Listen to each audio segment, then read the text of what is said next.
when we worked together, it became very quickly clear there's an area that is sabotaging you in a very Yeah. big way. There were many of them, but one of them was an Mhm. addiction that you had that you Mhm. struggled with, and you said you're okay sharing with that, so other guys Yeah. can get some real hope, because there are a lot of guys, guarantee you, in our group that are struggling that will never say a word to anybody.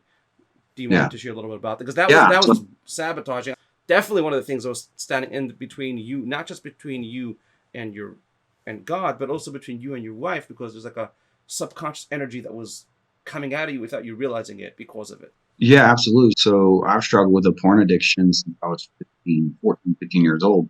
Went through a lot of great programs through my church growing up with men's groups, accountability groups, etc. So know how to deal with it, just chose not to.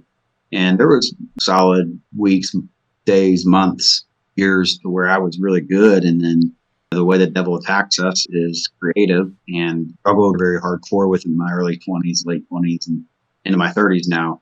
So way before my marriage with my wife, I've been married to my wife for almost 7 years, right? So something I struggled with, thought it would get easier if I got married, right? I'm going to be married. We're going to have kids. I'm going to love her with all my And the heart. porn addiction And will just disappear. it disappears, right? That's a great thought. Yeah, that's a tricky thought. Theoretically, it would make sense. Yeah, it's a tricky thought that is Not true. not going to happen. It's Not not true. true. Yeah. Talk about inner cat. But anyways, Some people it does, but hmm if someone develops an addiction around it, which is beyond the scope of today's, not only beyond the scope of today's conversation, it's not even what MFT deals with. MFT, the expertise that you develop in MFT is the ability to see what's getting in your way, but the actual addiction you treated with another process and program. yeah, But so I just want guys to understand that, because there were hmm many other things you uncovered, but I thought this is so important for guys to understand, because a guy could go through his marriage and think, oh, what I do privately, looking at porn, won't affect my wife if she doesn't know about it. Not true.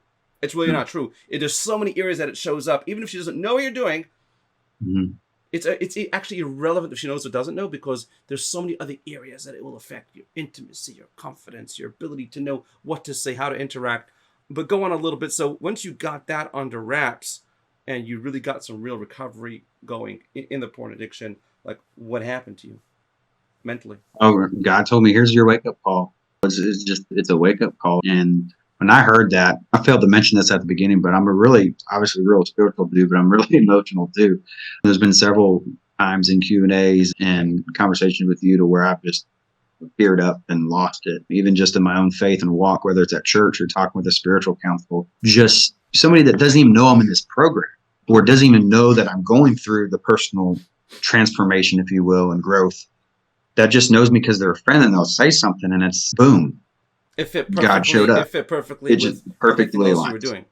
Yeah, perfectly You aligned. And mentioned at some point that there was also times that you'd go through the program at the same time there were things you were hearing at church which parallel to what was going yeah, so my pastor doesn't know what I'm going through. There's another associate pastor that we've talked on several occasions that knows, but the pastor preaching a sermon every Sunday, he doesn't know.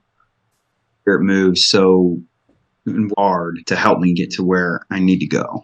And I've just felt so much, I don't want to say, I felt so much at peace that God's got things under control, which is hard to do when you're going through something like this, whether you're spiritual or not. It's having fear and not knowing what's coming.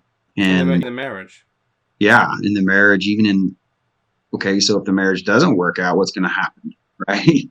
So there's a lot of fear and emotion that goes through anxiety. I, even the first 60 days, was severely depressed, had to be put on depression meds. And I had some concerned family members about my mental health because of the state of mind I was in. And I'm not on antidepressants anymore because I put a So lot of, remind me. So why were you saying? Why are you mentioning this in the context of like things that paralleled the MFT strategy together with what you were hearing from your pastor? yeah, just because a lot of prayers which changed those struggling emotions at the get-go, and getting back Great. into a solid routine with my relationship with God, and just the things and the aspects that are in MFT, how they've correlated with my spiritual growth It's personally. if I can make it a little Yeah, simple for some guys listening, and this may not be exactly what you meant to say, but it's a simplistic version of what you're saying. yeah, You can be very religious and very spiritual and have a messed up relationship with your wife and God as well if you don't know how to pray, because if you don't know what you're praying for, your Hmm. prayers don't really go, they'll do certain things. God will guide you towards getting the help you need, but you're not going to get the clarity you need until you follow that guidance. Because God will give you like the life jacket, but you'll have to take the life jacket in order to swim. I don't know if this is making sense, but the point is, it seems what you're saying is that going through MFT gave you a lot of clarity on the areas you need help. You can then use the power that you already bring to the table, like the spiritual power, the connection Hmm. with your God. So, and then say, okay, let me use the power of prayer in a strategic way because I now know what I'm up against. I now Absolutely. know my challenges. Is that kind of Yeah, encapsulating what you were that saying? that ties it together really well. It's hard to explain sometimes because it's the way God does things.